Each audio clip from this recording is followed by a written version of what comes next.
Next up is Forex in the Internet Age, properly explained. Forex trading in the electronic Internet age is traded by currency pairing. Remember our definition of what Forex is, exchanging one currency for another. We have to pair the two exchangeable together so as to declare our areas of interests, and then decide which is going to gain strength over the other. Literally, that is what Forex trading in the Internet age is all about. It is also important to state that these currencies have already been paired, so you do not need to start from scratch to pair them. The organization responsible for these kind of pairing is referred to as the ISO, which stands for International Standardization Organization. This codes we now refer to as pairs were formulated by them and cannot be interchanged by individuals. We trade what we see. Also, these pairs are placed into classifications according to how people react towards them, which in Forex we refer to these reactions as volumes. In this class, we have the most commonly traded pairs, also known as major pairs.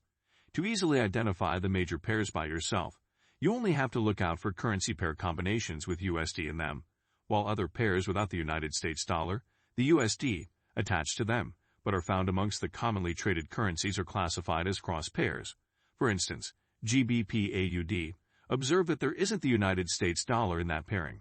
Also, both currencies are found amongst the most traded currencies in the list earlier given.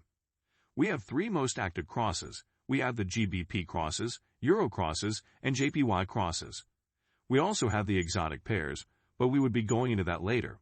So basically we have the major pairs and cross pairs. Here is a little class exercise for you. On your screen you have lists of various pairs, listed in this order. EUR-USD or the Euro versus the US dollar. USD-JPY or US dollar versus the Japanese yen. GBP-USD or the British pound versus the US dollar. USD-CHF or the US dollar versus the Swiss franc. AUD-USD or the Australian dollar versus the US dollar. USD-CAD or the US dollar versus the Canadian dollar. NZD-USD or the New Zealand dollar versus the US dollar. I need you to honestly pause for a while. Now, answer this. From our explanation so far, identify what class of pairing these pairs fall under. Are these major pairs or cross pairs? Go over to our Pro Membership support handle and leave your answer, highlighting what question you are answering. Now, to continue with our class. If your answer was major currency pairs, then you are right, and means you have been paying attention through this time. And if you didn't get it, not to worry. We all didn't get it on our first try too. Now, we can continue with the class. Exotic pairs. These pairs are not as heavily traded, nor are they commonly traded compared to the major pairs and cross pairs, thereby making the volume of trades executed here lower than the rest. Examples of the pairs are USD-MXN, USD-ZAR, USD-NOK, USD-SGD, USD-SEK. We would be moving on to what a base and quote currency is, AUD-USD.